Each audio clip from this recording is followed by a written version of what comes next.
Guys, korang tengok ni, Giant punya torchlight. Besar gila. Dan terang pun terang guys. Korang tengoklah tu. Torchlight ni support daripada wide ke long range. So, korang just perlu tolak dia macam tu je untuk nak zoom. Korang tengok ini adalah wide dan kita boleh long range kan dia. Untuk LED dia, korang boleh tengok dekat dalam tu, dia ada dua LED. Satu LED untuk lampu putih dan satu LED untuk lampu kuning. Apa yang bestnya torchlight ni, dia ada beberapa setting. Korang tengok dia ada dua lampu. Satu lampu warna putih. Lampu warna putih ni ada 5 efek. Ini 1, 2, 3, 4 dan juga 5. Lepas tu dia pula ada lampu warna kuning. 1, 2, 3, 4, 5. Lepas tu ada satu lagi lampu dekat sini iaitu floodlight.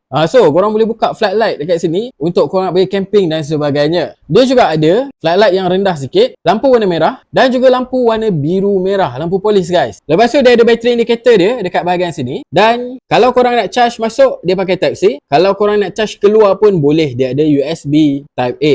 Untuk berat dia pula 378.6 gram. Ini adalah lampu wide guys. Kita suluh daripada tingkat 1 ke bawah. Korang tengoklah tu, lampu dia memang cantik besar, nampak agak jauh. Dan kita boleh zoomkan dia sampai ke hujung sana boleh nampak guys. Ini lampu warna putih. Dan sekarang kita buka lampu warna kuning. Dan korang boleh tengok lampu dia lebih kurang sama teranglah dengan lampu putih tadi. Kita juga boleh zoomkan sampai jauh. Datang juga dengan tali untuk korang gantung dan kabel Type C untuk charging. So guys, cakap terus dekat bike kuning kat bawah.